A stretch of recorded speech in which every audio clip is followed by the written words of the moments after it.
Hi, everyone. Welcome to another week in review. Happy midnight to most folks. Happy weekend. I hope all is well with you all. As you know, I am going to start off with COVID. But if you miss this live, you can catch the replay on this feed on Instagram, or you can catch the full video on YouTube and then some clips on Twitter. So I am about to get started. So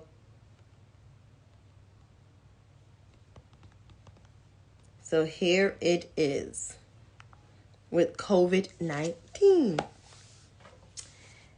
According to the Johns Hopkins University Medicine and website, global confirmed cases was 628,446,558.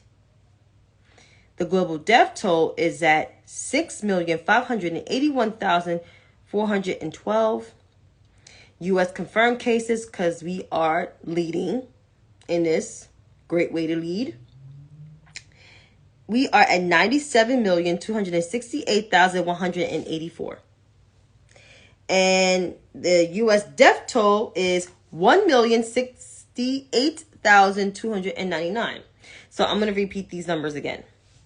Global confirmed cases of COVID-19 around the world is 628,446,558.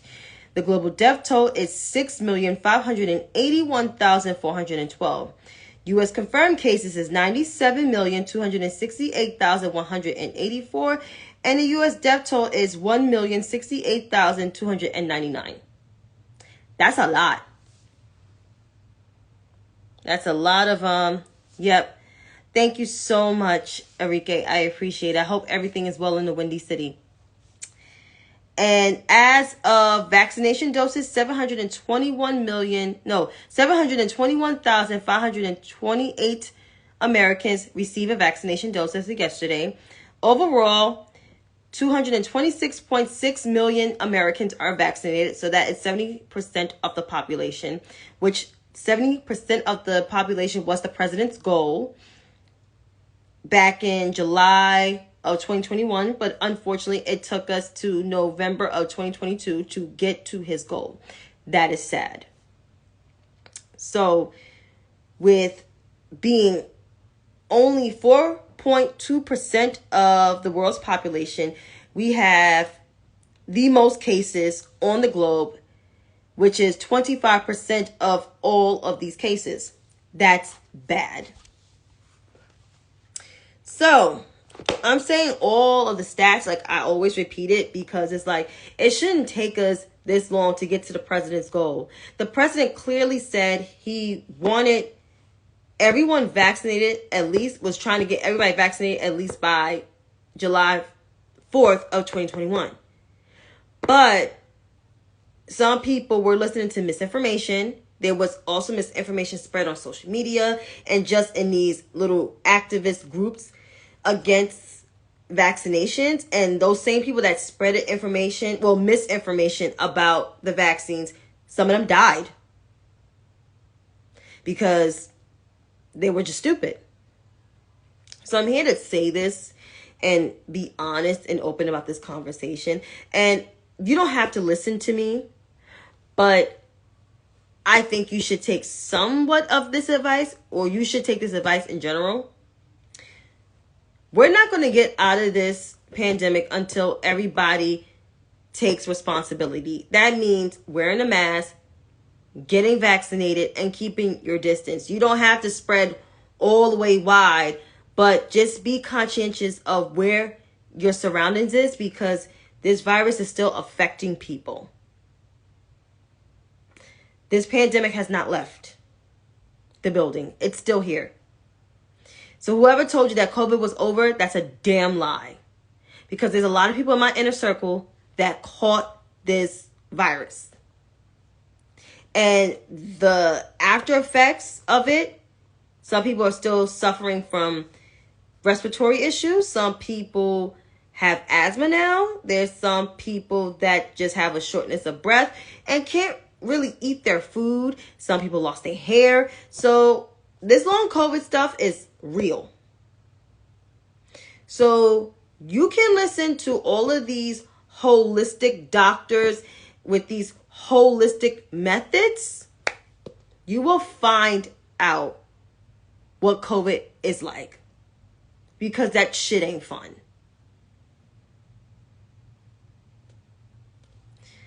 I will still wear, I still wear a mask. I actually double mask. I've been double masking since November of 2020. That's almost 2 years ago. And that's what happens when you listen to black epidemiologists. See, you know, all these doctors that show up on TV don't look like America. So back in 2020, you actually had black epidemiologists, AAPI epidemiologists, and Hispanic epidemiologists telling you what you should do to protect yourself during COVID-19. Unfortunately, the shrinking majority of this country didn't listen. And guess what? Now they're leading in deaths more than people of color and black people. That's why you should always listen to black epidemiologists. And there was one particular black epidemiologist that says you should double mask. And she was right. That's all I'm saying. Moving right along to the politics. I heard what happened to Nancy Pelosi's husband, Paul Pelosi, how he was attacked by a MAGA person. Not surprised. Asking, where's Nancy Pelosi? She's in Congress like she's supposed to be, doing her job. She asks, where all your Republican congressmen at? Ooh. But it was an assault, and it was nasty and disgusting. But of course, Kevin McCarthy didn't say anything. Mitch McConnell tried to spread his sympathy, but we all know it's full of shit. A lot of Republicans have not said anything. They are actually like praising this attack. I mean, this country has been divided for quite some time. It just didn't get started being divided. It's been divided. It just so happened that the bum from Jamaica Estates decided to tap into that fear and made it comfortable for people to say the quiet parts out loud. So that's what happened.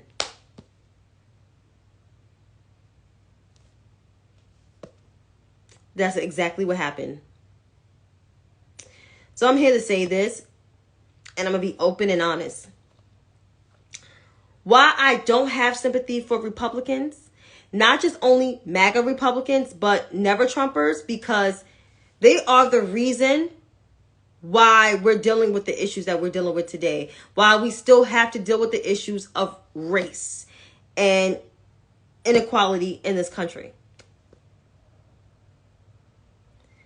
The MAGA Republicans, we all know they're racist, ignorant, anti-Semitic, xenophobic, bigots, racist, all of that.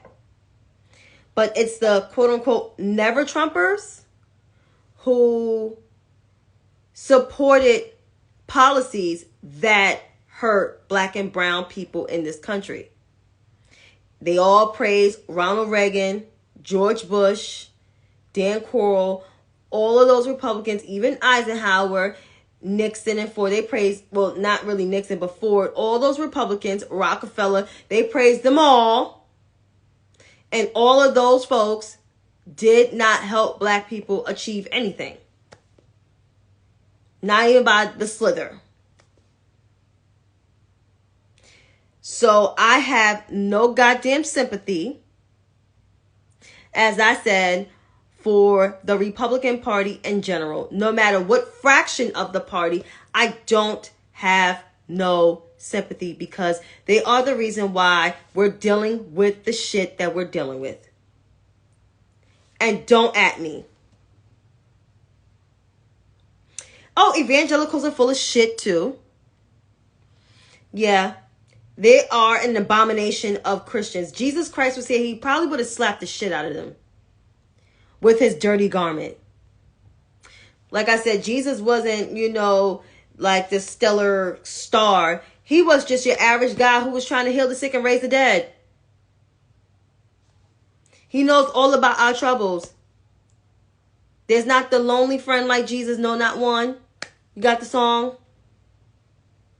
He walks with me. He talks with me. He's in the garden with you. Because he lives, we can all face tomorrow. We can all face tomorrow. Yes, I'm quoting hymns, Baptist hymns, all of that, because it's the truth. He walks with us and he talks with us. And he tells us that we're his own. Because there's not the lonely friend like Jesus. No, not one.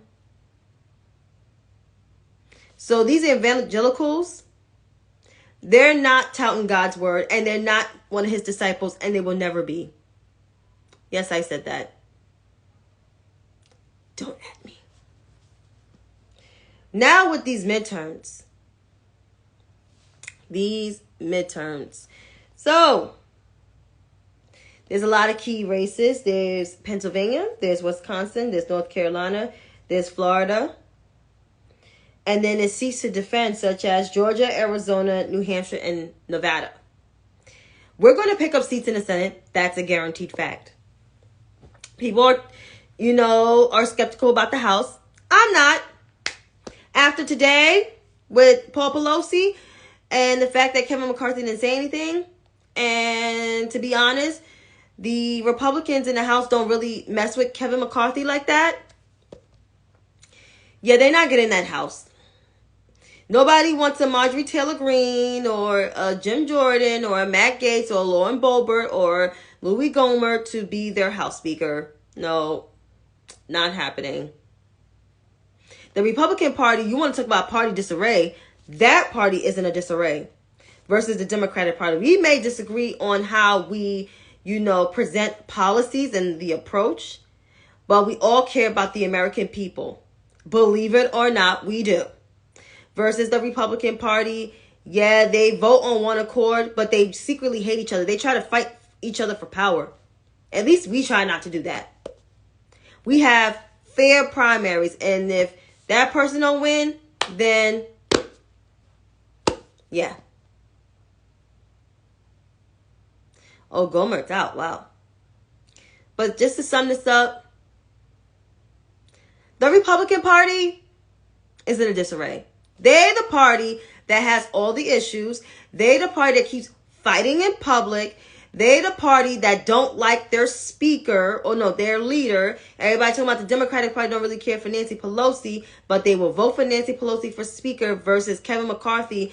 They will actually fight for that shit. Trust me. They will fight Kevin McCarthy.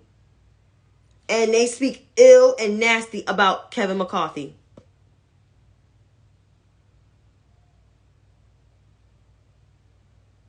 And that's a fact.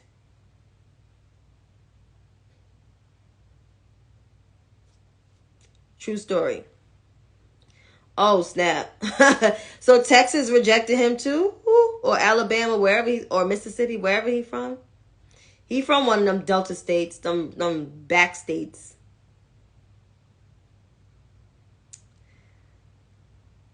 Oh, she's not even part of the party no more. You call her Mahana like, Lord have mercy. But in terms of gubernatorial races, there were gubernatorial debates. I think last Monday there was Florida with Charlie Crist and versus Ron DeSantis, which I heard that was great. Which I heard Crist beat his ass. Rightfully so. I don't know if DeSantis knew that Crist was a Republican, so he knows how y'all operate. But okay, and he was the governor. But I digress. Then Tuesday, it was my state. It was two on Tuesday. First, it was Michigan. It was the two women versus each other. We all know Gretchen Whitmer will possibly get this because she's been actually delivering for the state of Michigan. Actually saved Michigan from COVID. Just saying. And then, of course, it was my state. That trash from Long Island versus Governor Hochul. Yeah. So I tweeted about my state because everybody was like, well, you should help out other states. I mean, that's fine, but I'm concerned about my state because this is actually a competitive race. People don't think that the New York gubernatorial race is competitive, but it actually is because now that Cuomo is out, and there's new leadership, it's competitive, like you can actually compete, because everybody was scared to like go up against Cuomo. The only one that wasn't scared was Cynthia Nixon, but she got her ass whipped, rightfully so. So, I mean, after all, this debate and was competitive. Like, this race is going to be competitive. I guesstimate that she is going to win, but she's going to have an uphill battle because her campaign is fresh and new, and she's not as wildly popular. And the campaign can actually do a lot better with her going to different areas. Everybody say, well, she's working, but she needs to go to enough black neighborhoods. She was told many times to go to the boroughs as many times, especially in the Bronx, Brooklyn, Queens. She goes to Harlem a lot, but she needs to go to the Bronx, Brooklyn, and Queens, because the Bronx and Queens are the most populated boroughs. I'm just saying. Hey, Kenny. Well, I'm just saying it's the truth. So she's going to win, but she's going to have an uphill battle. And besides, there are white New Yorkers that are pretty much racist. They always been, but they're showing themselves, thanks to the bum from Queens. They're showing their true colors. Like I said, my preferred candidate, she's not my preferred candidate. My preferred candidate is now running for her seat for AG, but she's not even giving her opponent the time or the day. But if she does debate him, it will be probably next week, and she's going to kick his ass if there is a debate. The same thing with my senator. My senator will kick Joseph Pinion's ass. Like, these Republicans in New York, like, where did they come from? Like, they're not even experienced. At least Lee Zeldin is somewhat has experience, because the other two, one is just a commentator and was a staffer for some Republican, and the other is just a small-time lawyer from Queens. Like, where do they come from? I'm just saying. But these midterms, and I'm just going to say with these midterms, we have 10 days. 10 days until the elections. Everything, as I always mention, is on the line, from voting rights, civil rights, marriage equality, women's reproductive health, democracy overall. Everything is literally on a small, tiny thread. So if people are questioning still, with the election being a week and a half away, of why they should vote for the Democratic Party,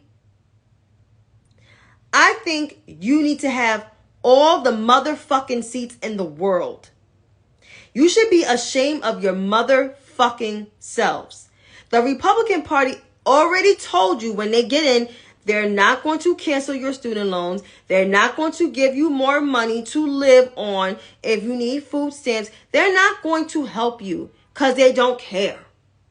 They're not even going to defend your democracy because they feel like, why should they? So if you're questioning why you should vote for the Democratic Party, I think you need to sit your motherfucking ass down and think. Because you're obviously are fucking dumb. I know I shouldn't be talking to people like this, but let's be real.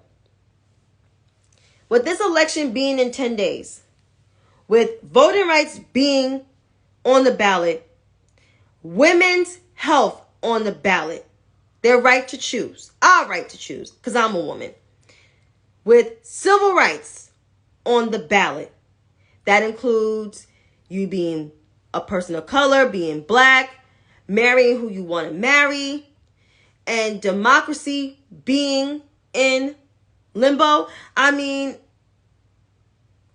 why are you questioning voting for the Democratic Party?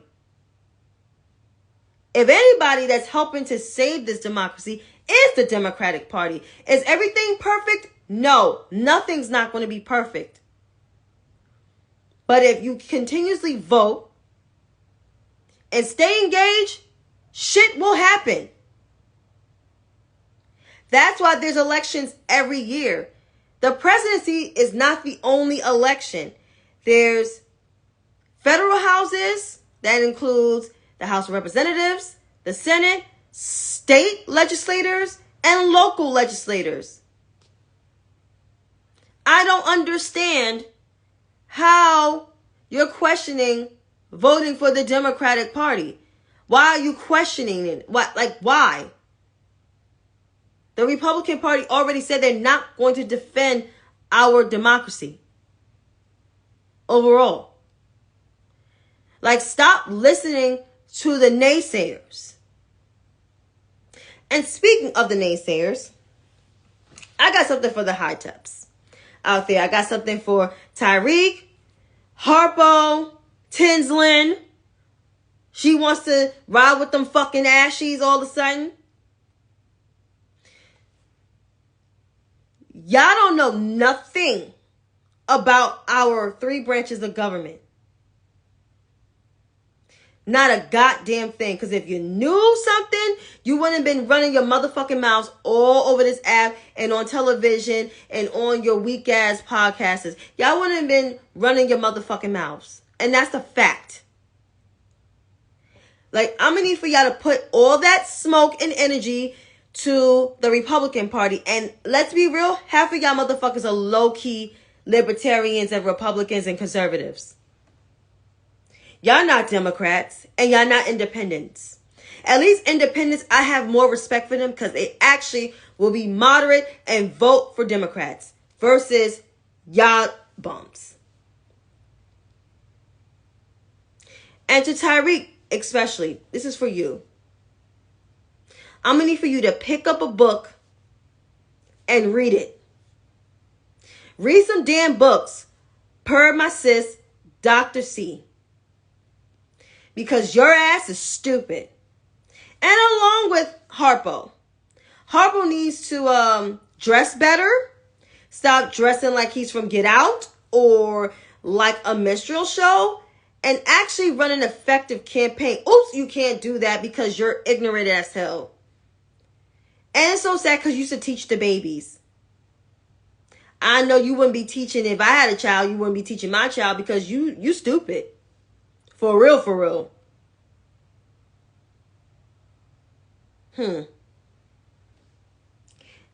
So, them. And since we're talking about 10 days away from the election. Now, I know this particular racial demographic group always designate themselves as allies, right? If white women, I'm talking to y'all, let's have a conversation. It's between you and me. Are true allies to us? You wouldn't be consistently voting for GOPs. You wouldn't consistently be talking about their messaging, the Democrats' messaging, saying it's not for me or it's off-putting. You will actually vote in your best interests. You will vote for the people that's going to protect your right to choose, protect who you want to marry, and just democracy. And your brothers and sisters of color. But instead, y'all keep voting to uphold white supremacy. And this is exactly why Black women, Latino women, and Asian women have an issue calling y'all allies. Because you keep voting for white supremacy instead of protecting your own interests. That's why most of us don't trust y'all at the voting booth. And if you fuck this up for us, we will never forgive you. So I'm going to need y'all to think long and hard before you circle in with that black ink or that blue ink on the candidate that will protect you or protect us. Y'all always say, we're all in this together. But in the voting booth, you're like, I just had to vote for him because, you know, his messaging sound good. Platitudes. Stop fucking voting for platitudes and slogans. Vote for the person that's going to protect you and protect your brothers and sisters of color. So that's my advice. So until then, ladies and gentlemen, have a wonderful and beautiful weekend. See ya next week.